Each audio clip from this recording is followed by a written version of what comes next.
Cool morning. I say cool, cold morning here in the Oklahoma City area. 31 degrees this morning when I went to go take my walk. Had to bundle up a little bit, but it's going to warm back up towards the end of the week. Looking forward to that. Hope you had a wonderful day yesterday. We had a cold, rainy day here, and of course, with the Baptists, it takes about 400 gallons to get them baptized.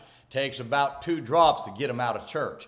Still had a great day though. Full house in the auditorium and people saved and baptized, and looking forward to seeing what God as we go forward. Now we get into that Thanksgiving, Christmas season, and we've got to stay faithful in these days. We cannot let up. So easy to get out of the rut. I talk to so many people where I tell them about we've got to be careful about getting out of the rut, out of that guide that keeps us going straight. Satan's just trying to get us out of the rut. Doesn't take much, and I'd encourage you, stay where you're supposed to stay. God will certainly bless you. Well, today, let's talk about 2 dangerous words to the believer's walk. In 2 Samuel 11:1, the scripture says, "And it came to pass after the year was expired, at the time when kings go forth to battle, that David sent Joab and his servants with him and all Israel. And they destroyed the children of Ammon and besieged Rabbah, but David tarried still at Jerusalem." As great of a man that David was, he still made a great mistake that led to much sin and heartache in his life.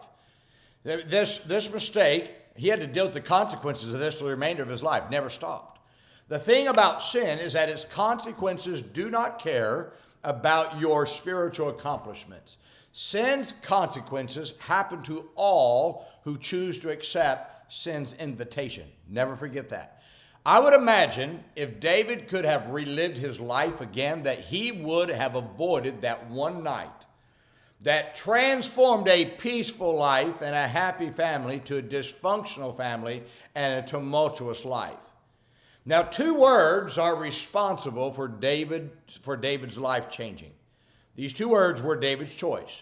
Nobody made him do them, but it was his own choosing to do them. The 2 words are this, ready? Tarried still. If we could take these 2 simple words out of David's life, we could remove the horrendous results that these 2 words brought to his life. These same 2 words are as damaging to any Christian and their walk as it was to David's life. Now, let's take a look at these 2 words and how they affect you. First, David tarried when he should have continued. To tarry means he stopped. To tarry means he paused what he was doing. So all Satan is trying to do is to get the believer to pause for a moment what they're doing so they can get some rest. But pausing right always leads to living sinful, doing wrong and making sinful decisions.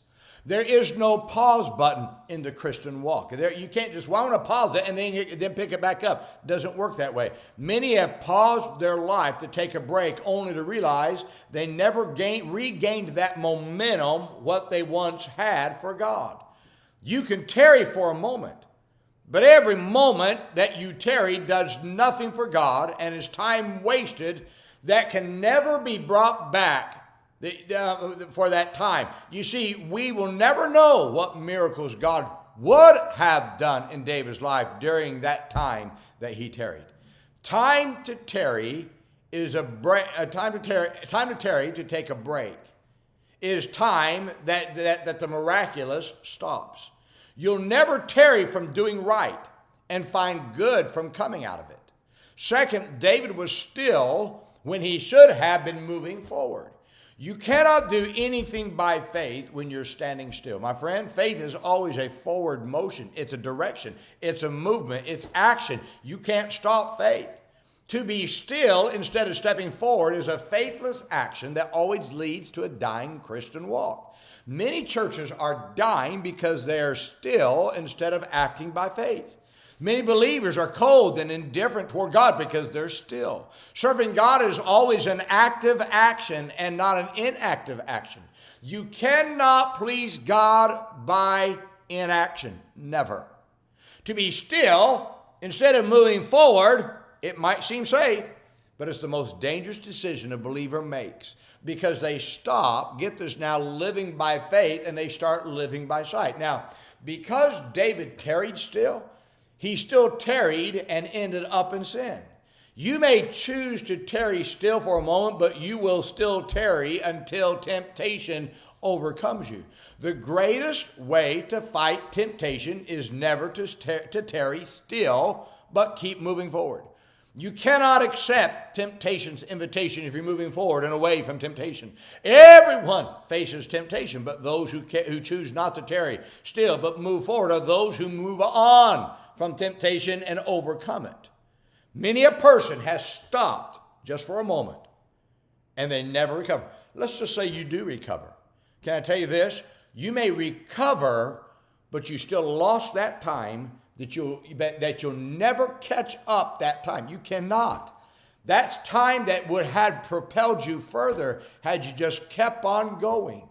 It's time that we'll never know. It's time that's lost time. So many people have lost time. There's people that missed church yesterday because of bad weather. They used it as an excuse. Well, I don't feel good. No, you felt fine. You just didn't want to get out in the cold and the wet. And you'll never know what God would have done because you missed it. While listening to the recording, not the same. No matter where you are, no matter what church you go to, you tarry still for one moment. One moment. You've wasted time you can never take back. It's time that you can never say, I can recover that time. You can't. You can't. Because, okay, it's like stopping when you're driving down the road. I'm just going to stop for 10 minutes. You know, they say it takes 20 minutes to catch up to that 10 minutes. That's not true. Because that's 10 minutes that you'll never get to where you were going to get had you not stopped. Now, I'm just using that as an illustration. Same thing in the Christian life. If we stop right now, we tarry still just for a moment, just to get some rest. Temptation enters in. Sin almost always follows. We never recover. Our life is never the same. But if we do tarry still and then get going again, it's time wasted that we can never get back. Time that God could have worked. Souls could have been saved. That will never get back because we tarried still. My caution, my admonition to everyone is this.